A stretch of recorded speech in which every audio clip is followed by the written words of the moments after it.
Hello, welcome back. Today we're learning all about scoring and keeping book and all the scoring abbreviations that go along with it. Let's go.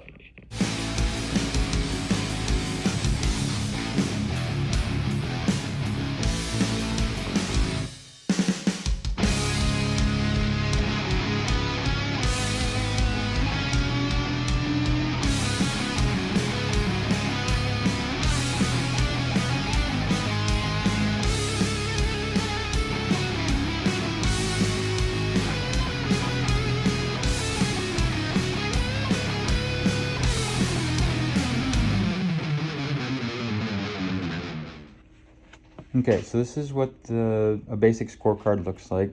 Up top, you have the visitor and home. The home team is the team that's starting out in the field first, and the visitors are the ones that bat. So you'll just put the team names in there so you can help keep you straight on what score for what team you're keeping. Date, score, start time, end time, game time, attendance, wind, weather, all that stuff you can add in if you'd like, but ultimately doesn't really matter in the whole keeping book part.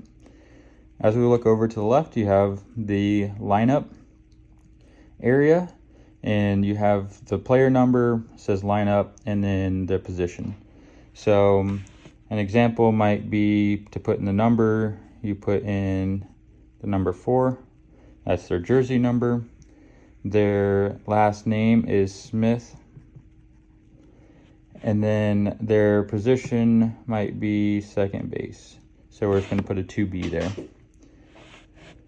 As we move to the right, you have all these boxes labeled 1, 2, 3 all the way up to 10. So these are their actual the actual innings, and then if they bat in that inning, that's where we go and fill out all the information that happens within their at bat. And then moving down the lineup, you would enter in all 9 names and their position and their number all the way down with their name, and that'll help you keep track as the game progresses. Okay, so I've gone in and I've filled out all the names along the side, along with their position. You can put 2B in there, or you can put their actual number in relation to their position. So instead of second base, you might put 4. And you can just do either way. It doesn't really matter, it's just up to your preference. So now we're ready to kind of watch the game and write it down as it goes.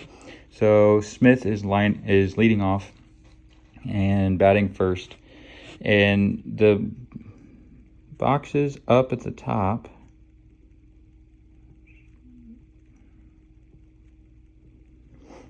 are for all the pitches. And so what we're going to do is we're going to keep balls and strikes, and we're going to kind of follow along as the at-bat progresses. So let's say the first pitch was a fastball, but it was a ball. So we're going to go up to the ball section and just write a 1. And this tells us that a fastball was thrown first pitch and it was a ball. So the count is 1-0. Then the second pitch was a fastball and it was a strike. So we're going to come down to the strike section, 1 over, and label a strike. Maybe the next pitch is a curveball, so we're going to label it a 2 and it was a ball. So the count is now 2-1. Then he throws a curveball again, and it wasn't in the strike zone, but he swung at it, so it's still a strike. So we're going to put a 2 in the strike, and we're going to circle it. So the circling means that he swung. So then he throws another fastball, and he fouls it off. So we're going to put it in the strike and circle it. Okay, and then the last pitch, he throws a strike, he swings at it, but he puts the ball in play. So we're going to take a line and we're going to say he hit to the second baseman. And then we're going to write 4-3. And that is the second baseman, a ground ball to the second baseman at 4, and he throws the ball to the first baseman to record the out at 3. So there's 1 out in our inning, and now Gonzalez is up, our left fielder. So we're going to extend our lines. He sees a first pitch fastball and swings at it. And he sees a second pitch fastball and swings at it, and he hits it to the left fielder. So we draw a line. This line right here is for showing like the ball flight, like where it went. And we're going to rule it F7. So a fly out to the left fielder, number 7. There are 2 outs in the inning now. And Jones, our center fielder, is up. So he sees a first pitch curveball for a strike, and he just looks at it. And then he sees another one and hits it. And he hits it through the gap, through the shortstop. It's a little line drive. Okay, so we're going to rule it as a single. So we go single, and we draw a line along the base path so we can keep track of our runners. Baxter gets up and sees a first pitch fastball, swings at it, and hits it to the shortstop. The shortstop picks it up and throws it to the second baseman for a force out. So we write this as 6-4. So shortstop to the second baseman. That's our 3rd out of the inning, so we're going to put a little hash here to indicate that the inning is over, and we'll start in the 2nd inning column in the next half inning when they come up.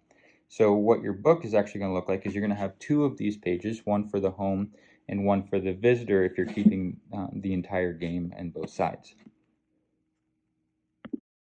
Okay, so the 2nd inning is beginning and our team is hitting, and Brown is up first. So we're going to come over to the 2nd column and write down his pitches here. So first pitch, curveball, ball. Second pitch, fastball, swing. But he misses it. And then third pitch, fastball, swing. And he's going to get a single. So he's going to hit it to the right field. He's going to get a single. 1B. We also indicate that he's on first base by drawing that line. Okay, and then we go down to Wilson. Wilson's up now, and we stay in that 2nd inning column. We come over.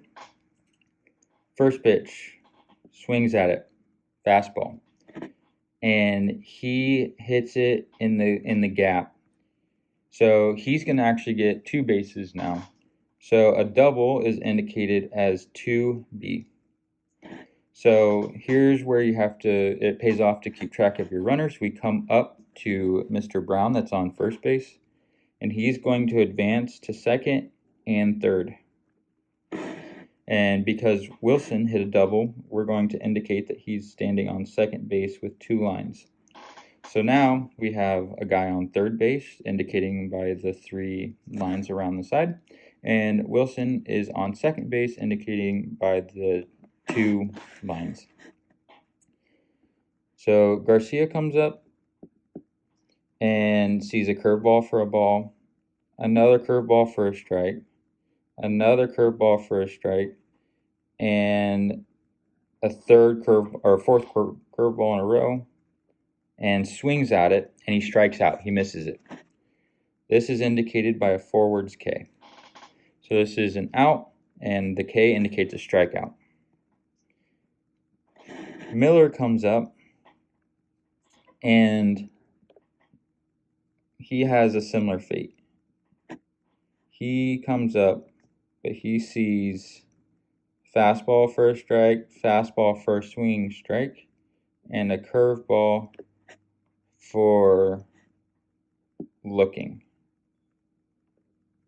So he's going to look at it, and it's going to go right by him, and the umpire rings him up, indicated by a 2 with no circle. This is a backwards K, and this tells us that he looked at it and didn't swing. So now we have runners on second and third and 2 outs. Mr. Thompson gets up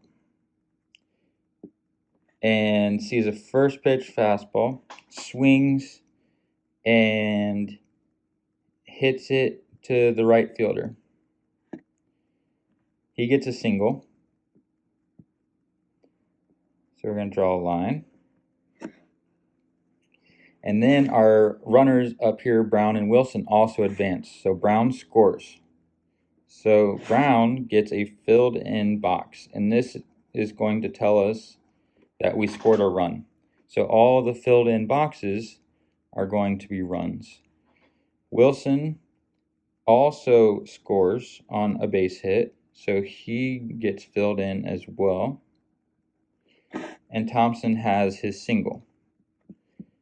Okay, so now we come back up to the top, and Smith is up again, because that's how our lineup, it cycles back to the top.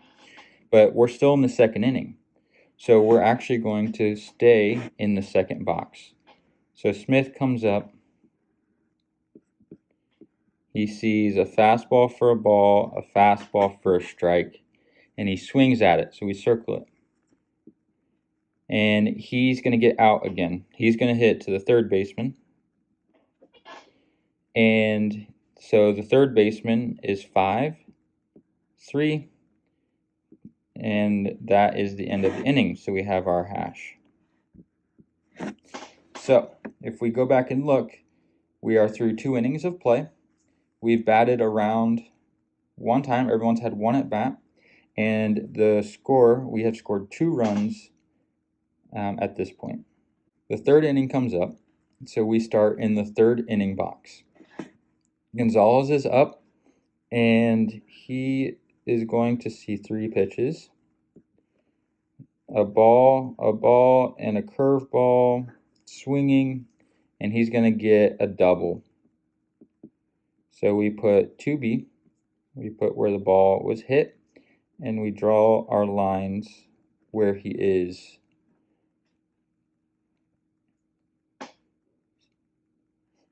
Next, Mr. Jones is up, and he sees a fastball, first pitch, swings, misses.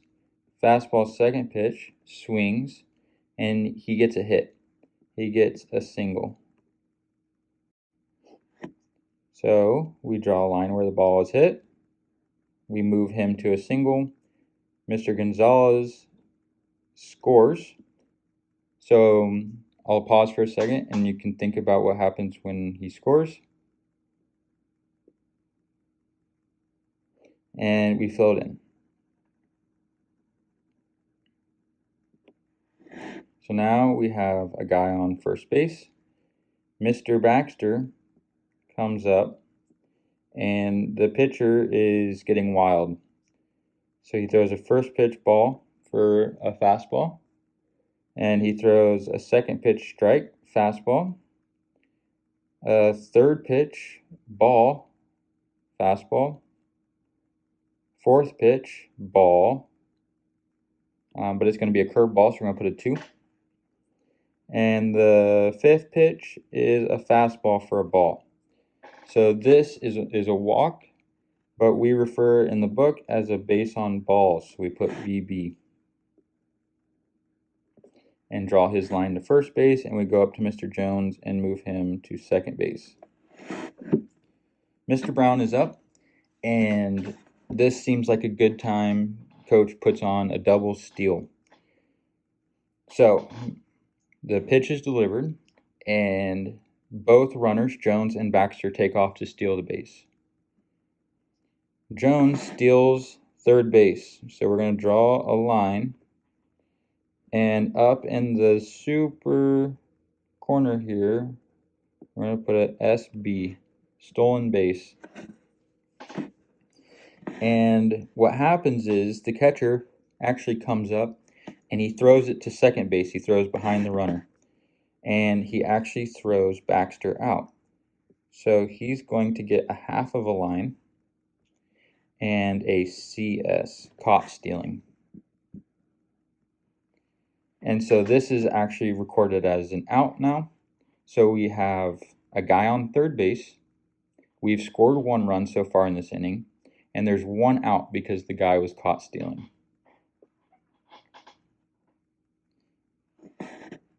Mr. Brown is up and sees 2 first pitch fastballs for balls.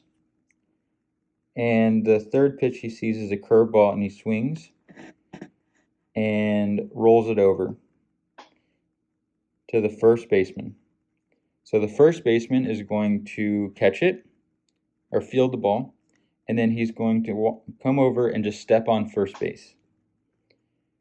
He gets his number written down, 3, and because nobody helped him out, it's unassisted, so we get a U. So you get a 3U, which is a first base unassisted, just means he stepped on first base by himself, and that records another out. So we have 2 outs and a guy on third base. Then Mr. Wilson is up. And Mr. Wilson sees 2 fastballs, swings at the second one, and gets a single. So what should we put in his box?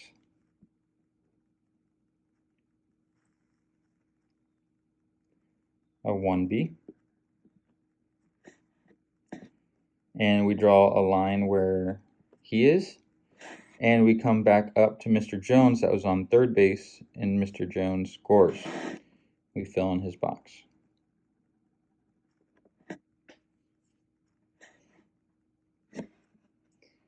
Mr. Garcia gets up and is struggling at the plate this day. So he sees 3 fastballs, he swings at the second one, and strikes out again. So that is our 3rd out. We end the inning and move on to the 4th. So our team goes out and plays defense, and they come back in now, and our designated hitter, Mr. Miller, is up. Mr. Miller hits a ball in the gap and is super fast. So he actually gets a triple. So he's on third base. We write 3B. And he gets that hit on the first pitch. Our catcher, Mr. Thompson, is up and hits a ball to right field, and it's caught, so it's recorded out. We're going to record this as an SF, or you can write sack, either way, your preference. And this is a sacrifice fly, so this doesn't actually count against his batting average, but he is the third guy on third base. Mr. Miller is going to tag up and score a run. So we're going to fill in Mr. Miller's box, and Mr. Thompson is out. So that's the first out of the inning. And then we go up to Mr. Smith, and he's getting his 3rd at bat of the day in the 4th inning. And he is going to see 4 pitches, swings at the 3rd one, and swings at the 4th one. And if we have a swinging strikeout, what do we put in there?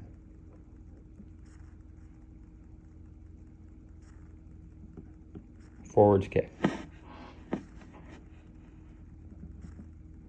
And then we continue down in the 4th inning. So we have 2 outs in the 4th inning, and Mr. Gonzalez is going to fly out on a first pitch fastball. And he's going to fly out to the center fielder. The center fielder is 8. So fly out 8. And that ends our inning. And then you just continue doing this through the end of the game. So if you're playing 6 innings in youth, 7 innings, or 9 innings, once you get into college and pro. Then you just continue on, and then they give you a 10th inning just in case for extra innings. It's optional to do the at-bats, runs, hits, RBIs. If you'd like to do it and keep track of that, you can. And then down here, we have, you can keep track of your pitchers as well. So we come down, and Martinez was our starting pitcher. And he was number 34, let's say. And he threw 5 innings. Gave up 4 hits, 2 runs. Both of them were earned runs. He had 3 walks, 8 strikeouts, 1 hit batter, no balks.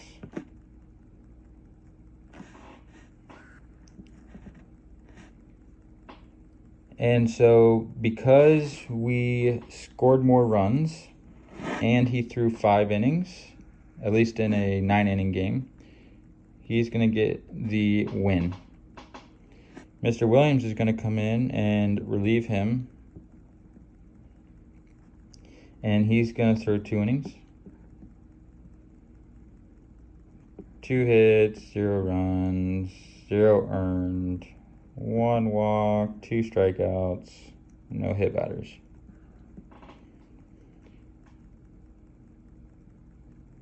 Then Mr. Martin comes in after that.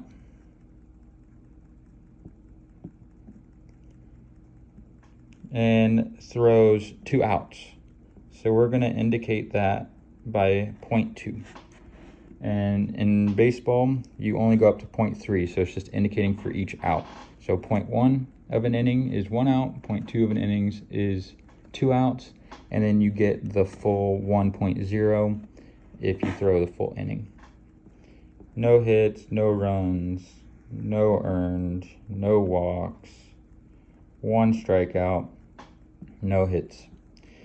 And then we get to our closer, and he's gonna have a long close appearance. So he's coming in the 5th, plus 2 makes 7, plus 0.2 makes 7.2. So he's in the 8th inning. So he's gonna throw 1.1 to close out this game into the 9th. He's going to get a save because we successfully won the game. He's going to give up 1 hit, 2, nope, not 2. No runs, no earned, 1 walk, 3 strikeouts, no hit batters.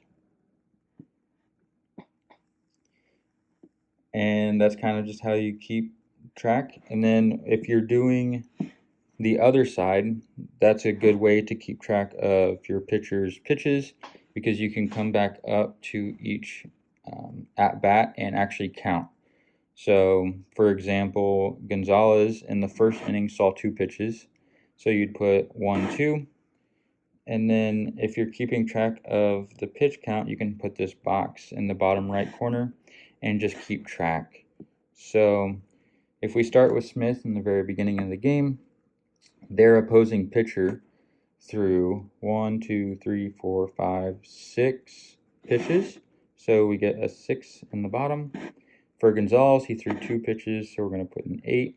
And then it's going to be your running pitch count as the game progresses.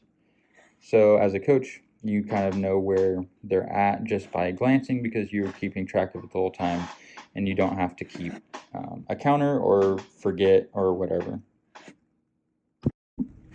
Keeping book in this way is super beneficial just because you have so much information all in one square. So if we go back and we keep track, and we are using this to maybe study for the next day as a pitcher, I can go back and look and go, okay, there was a first pitch ball for Mr. Smith in the first inning. There was a first pitch ball, fastball.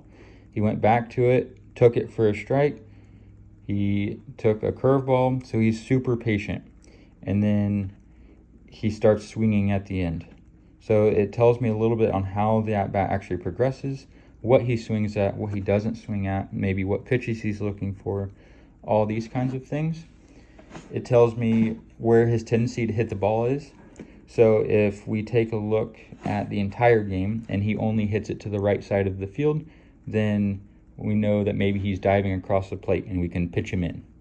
So you can kind of formulate these game plans based on all this information, where he's hitting the ball, where he's not, swinging and missing, how often is he swinging early in the count every single time, or there's a lot more to it, but you get all this information just from looking at this box and making sure you're diligent and circling your pitches and giving yourself as much information as you can.